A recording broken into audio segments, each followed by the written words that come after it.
So good morning, Charged Up Studio listeners. Welcome back once again to another episode where you get charged up for success. And I'm Dana Olivo, your host and CEO of Marketatemy, LLC. This week's guest is the founder of businesspowertools.com, formerly JIAN. JIAN, we called it, JIAN. That's what it was for about 25 years until I sold it to a nice Chinese company. They just wanted the URL. They didn't want the business. They just wanted the web address. And no, people couldn't spell it, couldn't say it, sell it, rebrand. So he's best known for the BizPlanBuilder, the business plan software, and one of the affiliate partners with Marketatemy Academy.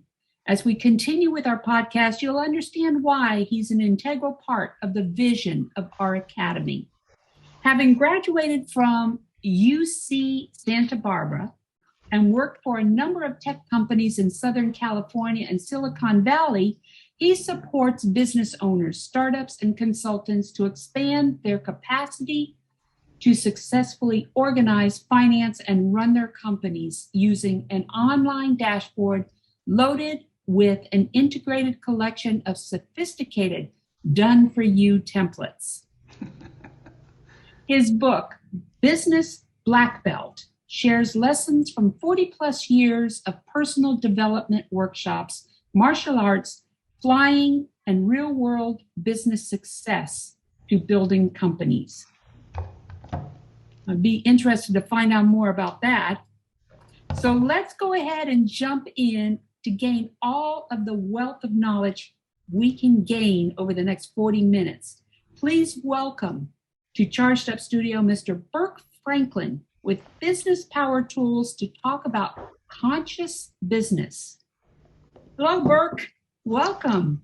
Well, good morning, Dana. Nice to be on with you. Yes, I'm really excited to hear what you have to say too. So.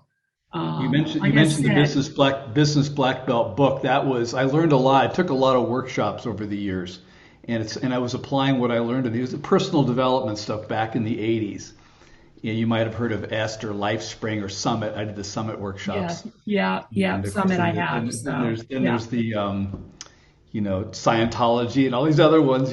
All this kind of stuff. And the whole thing was to get all the stuff out of your head, get clear, so to speak, get the learned helplessness out. And we have to do that. We have to get clear. We have to get clarity if we're going to grow our businesses, So first of all, let's talk about consciousness. Okay. You give me your philosophy on consciousness and how it reveals to business. Well, I'll give you an example, and I'll quote Rumi. Rumi's favorite quote I have here is I read this and went, oh my God, that's perfect. Rumi said, your task is not to seek for love. Your task is to seek and find everything within yourself that you've built against it. So we have these ideas that are working against ourselves that I think that's what he's addressing. And that's the stuff you've got to get out of the way in order to succeed. Now, my humble revision brought forward, maybe it's 1,000 years by now. I think he wrote that in the 11th century. But let's just say, I'm reading here. Your task is not to seek for love, money, success, fill in the blank. Your task is to find and remove enough of everything within yourself that you've built against it. So you want to find it's not just love, it's everything. You've built things in there against it, perhaps. And I say remove enough of everything just because for those of us who are perfectionists that say, well, I haven't gotten rid of all of it yet. I can't succeed because I got to get rid of all of it. No, you just need enough to tip the scale in your favor, and then you're good to go. And the example I think of is, an elephant. Now, there seems to be a lot of elephant metaphors in my speaking because that's where they come from. But anyway, I don't have a thing for elephants, but nevertheless, a baby elephant is tied to a stick, stuck in the ground. And it pulls on it and pulls on it. And it looks at it and says, I can't pull this thing out. I'm just going to stand here and forget about it. Well, the elephant grows into a full-blown elephant, and they still just tie a string around his foot, and he looks down and goes, can't go anywhere. And we think, wow, aren't elephants kind of stupid that you'd think you could just walk off with that thing because he could drag a house down the road if he wanted to. But in the elephant's mind, he's still that baby elephant tied to a stick. And that's what psychologists call learned helplessness. And so we have these things and ideas built into our psyche about why is it I'm not going to succeed? We have these biases really against ourselves. I'm not the right gender, the right color, the right age, the right intelligence, the right whatever it is. And that becomes your stopper. And then you can compound that with all kinds of other stoppers and experiences along the way, and things your parents say to you like, money doesn't grow on trees. What do you think I am? Kind of thing. You get all that kind of stuff growing up. And then you hear the negative things from your friends. And then you hear that, well, you tell your friends you're going to start a business, and people tell you, well, 4 out of 5 businesses fail in 5 years. Well, you don't need to hear that because it's patently false. But nevertheless, that's the kind of crap we have in here that needs to be removed. Exactly. So let's put this in context of who our listening audience is, which are micro business owners. And all of this stuff is running in their heads, and they're being fed all this information, whether it be false, true, whatever. Okay. They become so overwhelmed that they don't know where they should be going. Where do I start? Where do I go? That's what we developed Market Academy for, is to help guide them, and then our partnership here is to kind of provide that tool for them to use for all this information they're gathering and they're building on their business, so that they can use this tool to organize it and get it in front of their stakeholders and realize they have the wherewithal to get through it, to get around it, to get past all that stuff, because it is hard. I mean, even without all of that negative thinking going on, there's still a lot of work to do. And then combine that with the fact that, if you're out and about watching television, driving your car down the road, you're going to see ads and you're going to hear ads and see. We get what is the number? 5,000 to 7,000 advertising messages every day. And I'm pretty sure none of them ever told me, hey, you're okay, you don't need to buy anything. They're all telling you, and even in marketing, we're going to do it here. You got to rub the problem in and you twist the knife and say, hey, I've got the solution for you. You got this problem. Have I got a deal for you? I mean, no one's going to buy your better mousetrap unless they have a mouse problem. No one's going to take the vaccine unless there's a pandemic. Oh, wait, let's not get political. So you've got to create the problem, for people, or show them that they have the problem, or show them that the problem that they have, which might be number 50 on their priority list, it's an emergency. It needs your product now. And a lot of times they may not even realize they have the problem. No. And you need to point it out to them as far as that's concerned.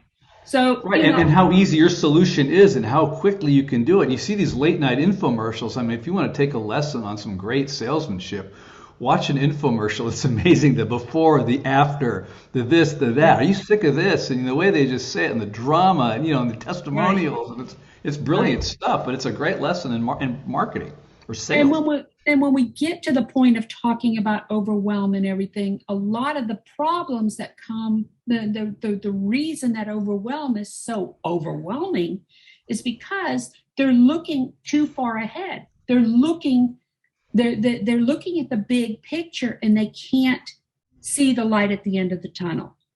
Right. All right. And so what we want to do is we want to be able to break that down for them.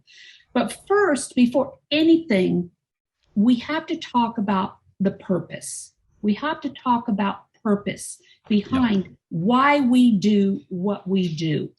Okay, so let's talk a little bit about that. You want to start this off? Well, I think of a couple of things that apply to that. I wrote a blog post, what I call the missionaries versus mercenaries. And so you've got the missionary who wants to save the world and with something, just give me money. I'm going to use it and save the world. Well, the bad news is investors look at that and think, this person doesn't know anything about running a business. They've got their hearts in the right place, but they suck at running a company. Not a good investment. Okay, but that person will go down with the ship. They will stay with it no matter what, because that's what they're all about, that's the good part. Now, the mercenary part is the opposite. The mercenary, of course, is in it for the money. And they probably know how to run a business because they know how to make money. Investors like that. The downside of the mercenary is that, hey, there's a bright, shiny object down the street. They're offering me a better deal. I'm out of here. And they go off, and so they don't stay with the business, because any sign of going down, they jump ship like a rat, and they're out. And investors are a little worried about that. I would say, how do you combine the best of the missionary with the best of the mercenary? It's kind of like in the Wizard of Oz. You've got the strong man who needs I think he needs a brain. The Tin Man needs a heart, and the lion, well, he needs some cojones. So that's kind of the third one I didn't really address, but Yeah, the courage. Yeah. we've covered it now. So those would be the ingredients. And the question I ask even in the BizPlanBuilder business planning software is, at one point I said, what's a nice person like you doing in a business like this? Like, what is the motivation? Is it just money? And I had a doctor one time, and he had a problem with his hand. I said, well, how'd that happen? He goes, well, it happened at birth, blah, blah, blah. And I said, is that why you became a doctor? And he thought for a moment, and said, you know what? It is. I never thought about that. That was the bringing to consciousness, like why he did something. Right. And so if you can find something that you're really passionately motivated about, right. And it could be through some personal disaster or family disaster of your own, or just something you see that you just go, you know what? I'm going to fix that. Even Buckminster Fuller said what he said: when you see a problem, it's yours to fix. So in my case, I saw some great ideas looking for capital, and they were getting the money. And I listened to their pitches, and I looked at their pitch decks and read their business plans and looked at the math. And I thought, well, no wonder. There was a lot of missing pieces. It wasn't convincing. It didn't tell the full story. There were parts that just weren't clear. Right. A whole bunch of stuff. And at the same time, the person themselves might not really have been the right person with all the gravitas to really pull this off, which of course begets you needing a team. So I go off on a lot of tangents. But that's the fundamentals of it. Right. And you make some good points there. First of all, a lot of times our passion, our purpose, which is our passion, okay, our passion is rooted in something that's happened or that we have gone through. To come into a business without having a why makes it difficult to grow that business, because it's you as the business owner who is the soul of that business, and it's your passion, your culture, everything that basically infiltrates the entire business. All right. So, I fully agree as far as that purpose is the driving motivator behind why you do what you do. But that has to be backed up with the how. And that's where a business plan comes into play. All right. The business plan, or in this case, it could be an annual strategic plan. It could be anything. Okay. But putting a strategy together that's going to drive that purpose or that passion is what's really important to understand and put it down on paper, because just to have that passion and no structure behind it, it's not going to happen. Yeah. And so many business owners, they shy away from doing the hard work that needs to be done. Well, if you've been writing a business plan, when you get down to it, it's not that hard. I mean, people look at it, and because they don't know how, they don't know what's involved, they think it's impossible, and so let's just avoid doing it and procrastinate and not start. And really, you can start with the problem. There's a problem. There's a bunch of people have a problem in the world. It could be anything, really. And, then you want to quantify how many people have this problem. So now you got to get a sense, and this is the first thing the investors want to know is like, well, what's the problem and how many people have it? Because if a lot of people have the problem, you got a market here for this, and this could be a real company. And so that's kind of where you start, and then you start setting about the rest of it. I could go through the list of 20 questions that investors want to know, but it really putting the business plan, just thinking through the business and how are you going to do this, and who do I need to call, and what friends can I bring over, and what people do I know, and it's a sequential thing. It's like the Chinese say, a journey of 1,000 miles starts with the first step, and you just put one foot in front of the other, and as long as you know what you want to do and how you see it. I show a picture of Walt Disney pitching Disneyland. He drew a big picture of a theme park and said, here's this amazing theme park, It's got, a mountain with a volcano with a ride through it, a roller coaster ride through it. There's going to be Tomorrowland with Jetsons like things. There's going to be Jungle Land, Frontier Land. I haven't been to Disneyland in years, but I still remember all this. There's going to be, and I have all these cartoon characters, and they're going to be marching down, happily bouncing down Main Street, all lit up in the electrical parade. And it's going to have a monorail going around it. Now, you can imagine him explaining this to people when they're actually out there in Orange County, in Anaheim, prior to Disneyland, and all they can see are orange trees. Yeah. And Walt is talking about a mountain with a roller coaster and a monorail and a hotel, and they're like, Walt. And here's the rub. It took him 600, he pitched Disneyland 600 times. Yeah. That's the daunting part, really. But you think about it. What he had to learn in that 600 times is who is going to like him and his, just him at all. This is the part where people get worried about, well, they don't like me. Or I read this one blog post where the woman wrote, I pitched a dozen entrepreneurs, I pitched a dozen venture capitalists, and they all turned me down. Apparently, investors don't like women. I thought, hold it here. I couldn't let that go.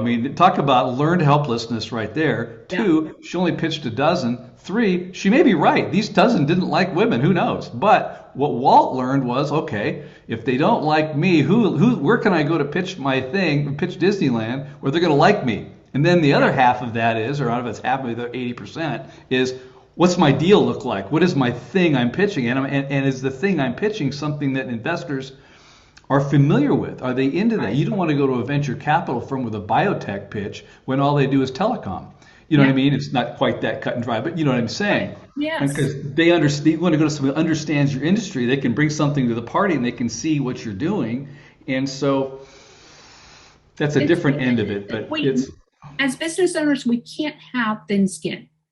We've got to be able to take criticism and evaluate that criticism, because sometimes it may be good criticism. Sometimes it may not be, Yeah. I remember when I went into Brazil, back in 2009, and I was hearing it left and right from all of my friends and everything saying, you don't want to go into Brazil. They don't respect women, and you're never going to be able to do this in there, and I was creating inroads for companies here that were struggling so that they could partner with Brazilian companies in preparation for the FIFA Games and the Summer Olympic Games.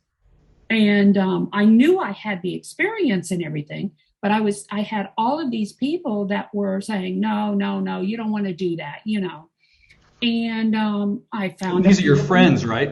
These were people I knew, And once I managed to get in there, I went with the U.S. Commercial Services Department here in the U.S. and went over there and spent 5 days. It was 2 in Sao Paulo and 3 in Rio. And I came back, just totally pumped up because I saw what was really down there. And for the next year was spent strictly doing my research. I did not just jump in and start doing things. I had to find out what they really needed down there in preparation for the games, and then came back to the U.S. to find companies that, could solve the problem that they had. They didn't even know they had. In all honesty, they did not even know they had that problem. Well, a lot of people, they're looking for capital for their business. And the idea that a business plan is what you need to get the capital, they don't even know that. So I can't just advertise, hey, get my business plan software. It's the best thing ever. They'll look at that. What do I need? What's that? I don't need a business plan. I need capital. Yeah. And so that's why, that's part of the reason why we've partnered here, is because through the academy, we get into we break down that business plan. We break it down into the different components and give step-by-step, guidance on how they can develop the portions of the business plan that can be brought into the template that you have. And then with your help and everything, they can fine-tune it. But the other thing to keep in mind is, the business plan has to be written for who it's going to be presented to. Okay? if it's just a growth plan, which is just a guidance for your business, that's one thing, but that's not what an investment plan is, or a financial plan, So, and really, when you start getting into the investment side and the financial side, you are focusing more on the financial aspects of it and the marketing aspects. All right. So, those are things that are critical in the front end when you're starting a business, and having the tools and the education up front is really important in order to overcome that overwhelm that you go through, and the naysayers and all this other stuff. Right. Well, you mentioned doing the research, and that really is, I think, one of the key ingredients. And I got to say, that is not painful. It's not hard to do. If you're interested in the subject, you found a solution. Like, I know some people who were very concerned about children drowning in swimming pools.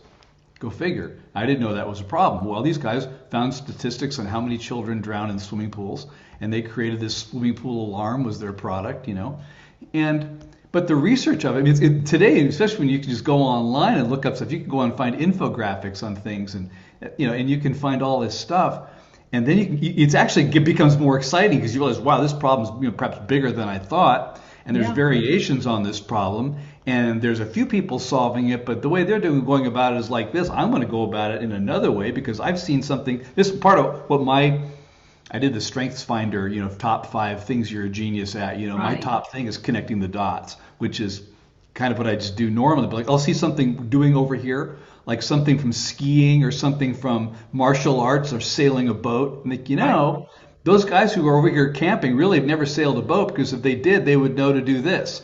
They could tie that knot, or something like that, And there's so many different activities. So the benefit of being kind of a polymath and being into a lot of different things is I can cross-pollinate stuff.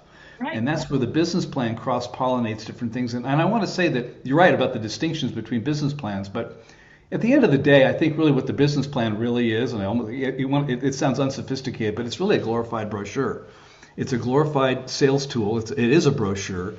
And I wrote mine. I used to work for the Sharper Image catalog. So I think in terms of a catalog, how do I find that thing I'm looking for? And so you want the investors. Some investors are really interested in the go-to-market strategy. Some want the numbers. Some want to know who the management, most want to know who the management team is. Right. But they want to see different things at different times, and they have biases and they have responsibilities and interests. And you want to get them right to that bit so they can understand that part of it.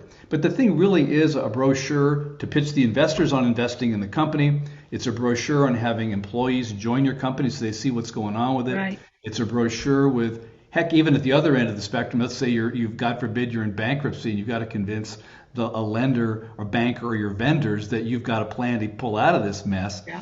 It's worked for that as well. So you can use the good news is you can use this business plan for at least a dozen different applications.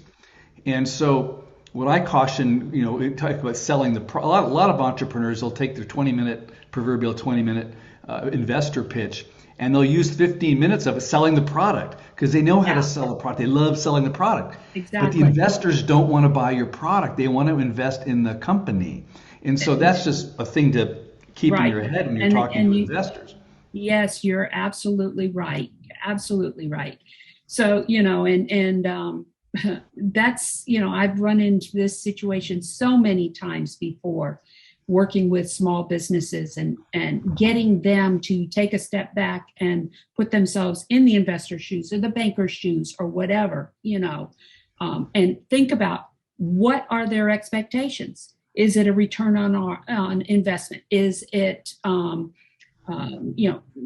an increase in dividends or whatever, what are their expectations and how are you going to meet them? And that's what you have to be addressing. And there's a relatively new idea. It's put forth by Arthur Lipper. He used to be a big on the stock market. But anyway, his whole thing is revenue royalties. A lot of investors these days, God bless them, but they're getting old, and they can't wait for your 10 years for you to sell your company or go public. They need to get some of that return on their investment back as soon as possible. So one of the new deals is a revenue royalty, where you might say, hey, in years 5 through 10, I'm going to give you 1% of my top line revenue. That's just a maybe a bad example, but that is an example. You could say, I'll give you 1% for the first 5 years, 2% for the second 5 years. You can do it any way you want. Right. But the idea is you're showing them if your revenue numbers are there, and of course, hopefully that means you need to be a pretty profitable, high profit margin company with cash flow to be able to pay that.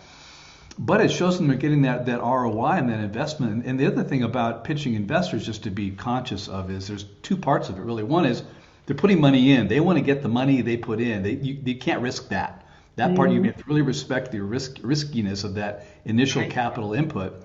You want to get that back to them as soon as possible.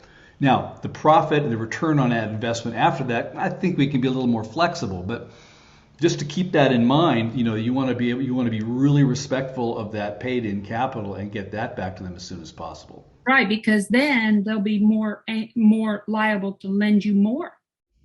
Well, it reduces the risk, and that's everybody looks at risk in these things. What's my risk? And the big question, of course, everybody asks is, well, why your product or service at all? Why now? And of course, the big question is, why from you?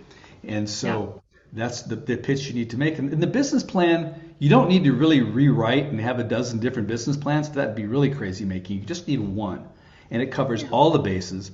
And the investors are going to look at it one way. And we include cover letters, and the cover letter pre-frames, who we're talking to. If I'm talking to a large vendor and I'm saying, hey, because I had a customer who used the business plan. He thought he was going to raise several $1 million to go buy some Learjets. He wanted to start a jet charter service, but the investors that he talked to weren't into that kind of a deal.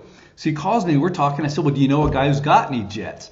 Sure enough, he knows a guy who owns 2 Learjets. He takes his plan to him and says, hey, what if you gave me your jets? I will manage them for you, fly you wherever you need to go. But when you're not using the planes, I'll charter them to other people and we'll make these things pay off. Guess what? He got 2 jets for free. Did he need millions of dollars to buy jets? No. All he needed now was probably a credit card to buy some uniforms and lease an office at a local airport, And so... Really? And some phones. I mean, so you look at that and you think, wow. So you take this business plan. It could be a shopping center owner. I mean, there's a lot of shopping centers sitting around looking for something better to do. There's a whole bunch of assets that could be used that aren't being used, and you need them. And why should you pay cash when you can just go to the person who has them, make them an offer?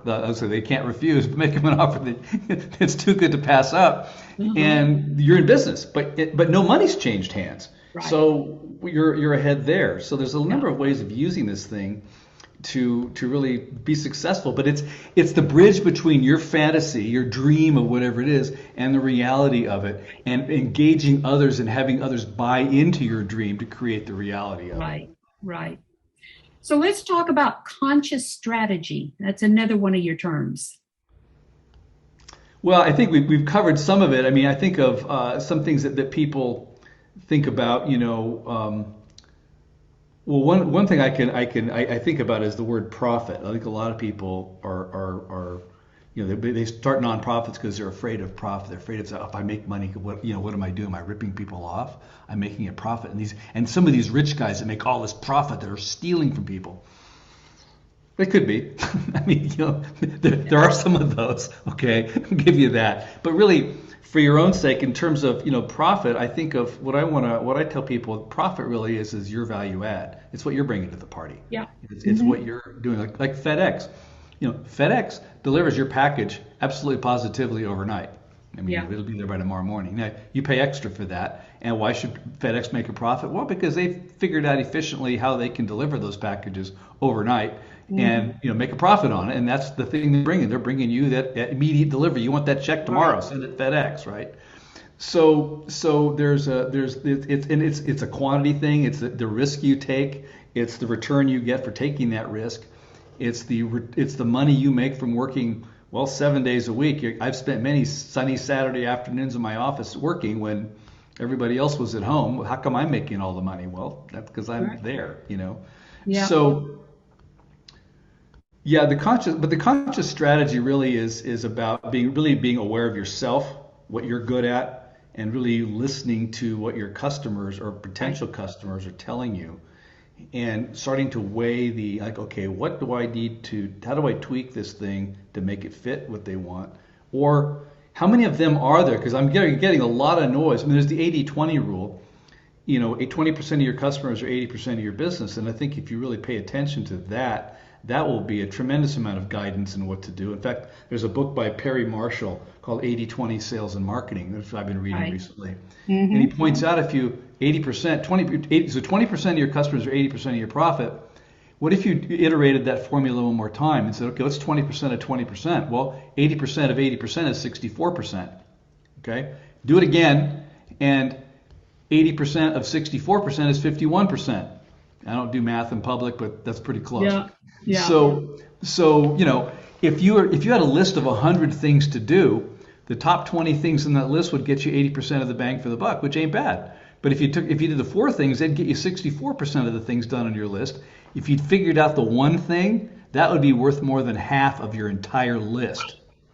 So, that's a complicated approach for a small micro business owner when you think about it. Well, wait a minute, because what this does though is you write down your list of things you got to do. What it gets you thinking about is what is the one thing I can do that's going to move the needle the most. Exactly. And that's what you're looking for. You're looking for that one thing. I mean, what's the thing? Like I talk about strategic plan. We're pitching strategic planning for 2022 now. Okay. Right. Hope that doesn't date this video, but the idea still holds. It's like there's a whole bunch of things we're going to do for next year. Okay, what is the one thing that everybody in the company, whether it's a micro lawnmower repair shop or your Tesla, what's the one thing that we need to do this next year that absolutely positively must be done? Because that's like half of everything that the response to that. So that's I think that would be a real conscious thing to think about in your future thinking. Right. Exactly. No, that's exactly it. And a lot of our micro business owners, have never taken it to that level to start thinking about, okay, the annual strategic planning, breaking it down and, building that revenue, that revenue growth that you want with the different components that are going to contribute to it. So what about conscious business? Well, I think, a lot of conscious business, and, there's a big push these days for diversity and inclusion. And I think about, I even have a slide in one of my pitches where I show all these different kinds of people. In this case, I picked different kinds of dogs. Look, diversity and inclusion. Well, back, 20 years, there's a video, every one of sections of the BizPlanBuilder business planning software's got a video of me explaining, here's what investors and lenders are looking for in this section. And I talk in the management team section. I think I recorded that video, in 2013, telling a story of what happened in 2005. And so I say it because I've been at this for a long time. To me, it was common sense. So, I had, at one point we had about 10 products in about 3,500 stores, doing about 12 million in sales with 30 people. And the black people that worked for me joked that, all 3 of the black people in Silicon Valley worked for me, worked in my company. Wow. Silicon Valley back in the day was, it wasn't hardly diverse, really. It's very much more diverse now. But what I liked about having all these different people between the Asians and the Hispanics and the African Americans and everyone else there, even had a Russian guy, and we even had an IT guy who used to work for the Shah of Iran, and so here's talk about a different perspective there. And so, while I think I'm Mr. Smarty Pants guy, hey, I know how to do this whole thing. I created this company, aren't I? All that. Well, I'd write something or show something, and somebody'd say, hold it here, And it was interesting to get the different perspectives from different people. That's what I liked, was the different perspectives. I go, I never would have thought of that. It just didn't occur. So to have someone else tell you or speak up or say something. First of all, I'd say you've got to have a culture where you encourage that, because if you beat people up for saying, I think the emperor's naked over there, you don't beat that kid up for that comment. You're like, yeah, you're right, Anyway, so the diversity of thought, the diversity of possibilities, the diversity of solutions, the ways to make things fit and work, that really is a consciousness, and I don't know. To me, it doesn't need to be politically driven. I don't need to be told. I don't have a Right. diversity inclusion manager. To me, it's just straight up common sense. But, I just wanted to sell a lot of product to a lot of different people, and so it really doesn't, I hate to say this, I don't care what they look like. It's only skin deep. I want your money. Yeah. So, we're doing business. Right. Right. And So, you know, you look at what this diversity can bring to you in understanding who it is you're selling to. Okay, when you look at it, depending on who your audience is and everything, it's important to have that inside track on, Well, yeah, the example I gave, and it was from this experience. I was a judge on a panel at the University of Texas in Austin business plan competition. And it's me, and I think it was three, maybe four venture capitalists on this panel. And there was like, several different, whole bunch of different panels that came through, student teams that came through. And one of them was a team of guys, probably they're all fraternity brothers maybe. They had this golf app that did some really kind of cool thing actually. And they're talking about this golf app, and it's really great, And I said to the guys, I said, here's because we all you gave them input back. I said, it's great that you guys are doing this, but the thing is, all of you guys look like me. They look like me, white guys with golf shirts on. I don't, Anyway, so I said, you got Tiger Woods. This is when Tiger Woods was suddenly on the scene. Now you got this black guy playing golf who's kicking everybody's butt. Something to consider. Then you got half the population of the world, all the women. How come there's no women on your team? right. And then every time I've ever seen a golf course, most of the people out playing golf who have time to play golf probably have way more gray hair than I have. And this was like, I don't know how many years ago this is, 15, 20 years ago practically. But nevertheless, where's all the gray haired people? Right. So you guys either, and you can solve this either by having them as advisors or on your board of directors and certainly on your management team. And so I just said, you guys, you're not appealing to the rest of the world here. You're just appealing to everybody under 30 who's white male to play golf, which I don't blame you. That's who you are. That's who you see in the mirror. But if you're building a business and you want me to invest in it, I want this thing to be as big as possible in the world as possible. And you're leaving, well, I don't even know what the math is on all those demographics, but you're leaving a large part of it out. And that's a problem. So in the beginning, you were talking about how having a black belt contributed to business, and how flying an airplane, contributed to your business. Let's talk about black belt, flying, scuba diving. How there's some interesting lessons this there. all contribute to business? Well, I started my karate training, my taekwondo training, right about the same time I started my business. There was a karate school around the corner, and I would drive by it, and one day I just drove in, walked in and said, what do you do? The guy says, come back tonight at 7 o'clock. Wear shorts and a t-shirt, Like, okay. So part of it is, we have all these to-do lists, and we have these goals that we write. I'm going to have these goals, and by the end of the year, I'm going to get my pilot's license. By the end of the year, I'm going to be a black belt. And we give ourselves, like, I could write down by January 31st of next year, whatever year we're going to use, I'm going to have all this done. And I can't tell you how many years in a row I would write something like that down, get my pilot's license, get my black belt, do something like that, start a business. And what really worked, especially on both those cases, one is just going into the karate school and getting started. So really the main thing about anything is that first step, start. Right. You need to start now. All these guys talking about writing books, start writing your book. Just start, Start, and that's exactly it. And what I noticed in karate was that I'd step in the ring to spar with somebody, and if I wasn't there, heart, mind, body, and spirit, like hitting on all four of those cylinders, bam, because if I was like, well, I'm here, I'm kind of checked out, I'm worried about what's happening at the office, and it would hurt. It would physically, you get punched because the other guy's after you, even though you're wearing rubber heads and rubber helmets and chest protectors, big rubber gloves and rubber booties and stuff. But so I realized that, and I thought, because how you do one thing is really how you do everything. It's one of the reasons I think why venture capitalists will often take a candidate out to play golf. because they love to play golf and they want to play golf and it's an excuse to play, but they want to see how you play. It's not so much your skill at golf, it's really who you are on the golf course. And I assure you, after about 9 holes, halfway through the 18 holes, your good behavior is going to start to wear off.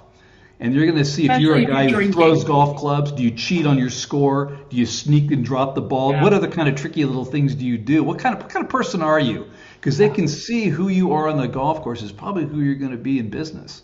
And they're getting married to you for the next, call it 5 to 10 years with a lot of money. And they want to be sure you're the kind of person they can be with. So how you do one thing is how you do everything. I mean, and handwriting and analysts will tell you that's why handwriting analysis works, because this hand is connected to this head, and you can do things. And how I write my handwriting, you can pretty much tell what my behavior is going to be. That's another subject for someone else can convince you more better than I can. But that's the point. Yeah. So I saw that in karate, and I thought, where am I doing this in my business? What am I not paying attention to? Where am I avoiding something? What am I not doing? What am I not, all that. So that really woke me up to, heart, mind, body, and spirit, in this whole thing with the business. So that really applied there. Right. I don't know how much time we have, but I'll go to the airplane part. Is as an instrument rated pilot, what I'll tell you is it conflicts with what everybody says is, I trust my gut. I always trust my gut. My gut is always right. I'm here to tell you, as an instrument rated pilot, and I'm sure every instrument rated, most pilots will agree, that if you believe that, you will die. Straight up die. Yeah. Because most of instrument training, in my experience, how I would interpret is, you got this thing on. I can't look up at the instruments. I can only look, either down. I can't look out the window, and I can see just the instruments. I can't see out the window, so I can just see the dashboard. And so the instructor will, do things and make the airplane's doing this, and you've got to look at the instruments and realize, whoa. He just pulled the power off. The plane is in a steep right climb. What am I supposed to do? Well, you recover from that, but you can't look out the window. Right. But I'm telling you, if you look down and lift your head up and the plane is moving around, your inner ear you'll be all discombobulated. Wow. And you'll be thinking, I'm flying straight and level, or I'm flying in a downward spiral, and the plane is not doing that at all, and your instruments are right. Whatever you're thinking, forget about it. And that's really the training is you've got to stop thinking and look at the dashboard, and let the dashboard tell you what's what. And it goes more complicated than that, but that's fundamentally the thing. You so have to trust the number. You've got to get some data. You get some data on your customers, and you've got this gut feeling about them, but you need to see who's buying what. And one of the big things I do on my website constantly is A/B split testing. There's things I think are genius, but nobody clicks on it. Yeah. Lose it. And it's true. You have to, you may think that your business is doing great and everything, but once you explore the numbers and really check out your numbers, you realize, oh gosh, I'm not doing as good as I thought here. I may be doing good here, but this place is suffering and this is suffering. You have to know your numbers. So we're coming up on the close, and I do have so many more questions, but let me ask you one more question. You've done so many things, Burke, but what do you do when things aren't working? Well, I had an interesting revelation one day. I thought, I'm doing all this stuff and nothing's working. And I thought, what is my problem? Nothing's working. And I thought to myself, well, listen to that for a second. This is part of the bit of consciousness, I think, is listening to yourself literally, listening to other people literally, because that's how the universe hears you. I could say, don't think of an elephant. Guess what? We now have an elephant in the room. But I said, don't think of one. That doesn't matter. It's still there. So here I am saying nothing's working. So what do? I got up from my chair and I went outside and I did nothing, because nothing's working. So if nothing works, do nothing. And that sounds kind of facetious, but sometimes you just need to go take a break and do nothing, because whatever you're doing ain't happening. So, that's the other thing you can go do. And along those lines, what I would say, there's another thing, it goes into the part of stuff, but it's like, I hear this over and over and over and over again. It drives me crazy. People say, well, you learn from your mistakes. You learn from your mistakes. It doesn't matter, you learn from your mistakes. Well, you do. But here's the thing.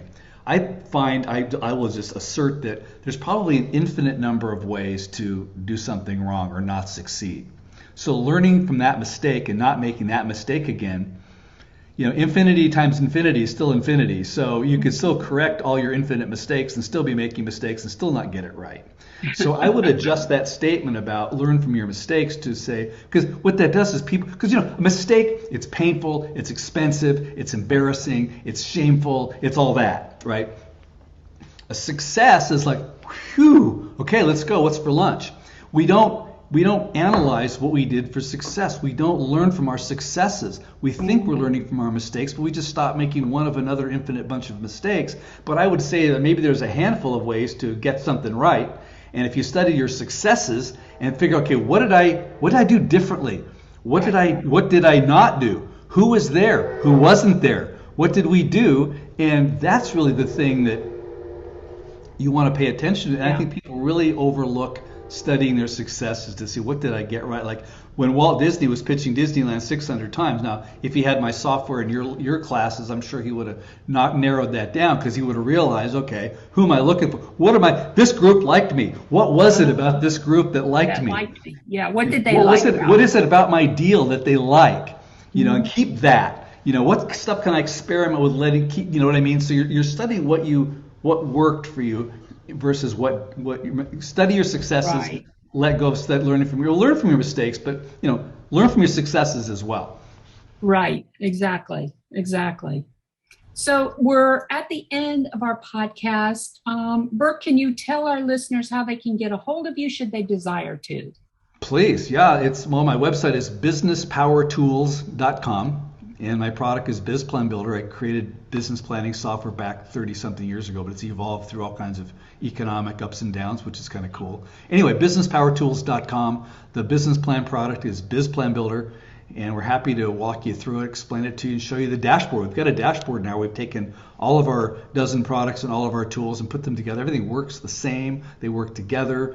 They're complementary, and they've got employee handbooks and all kinds of letters and spreadsheets, a safety plan, the business plan, of course, and everything works together. It's a kind of the thinking, the thought management, the thought leadership of your company all in one secure place where you can collaborate and share with your employees, because I think everybody in the company should be able to sell your product. So There's a place on there to show it's kind of like the business model canvas, but it's much more in depth than that, but the employees can see, okay, who are we? Who are we selling to? Who are our partners? What's our business model? All that stuff. Exactly. That concludes our podcast for today. So please leave a review on any of the streaming platforms you are listening to us on, or go to Charged Up Studios Facebook page and leave a review there. Charged Up Studio is a product of Market Academy, the e-learning system designed specifically with the micro business owner in mind. For more information and to register for our mini courses, go to marketacademy.academy.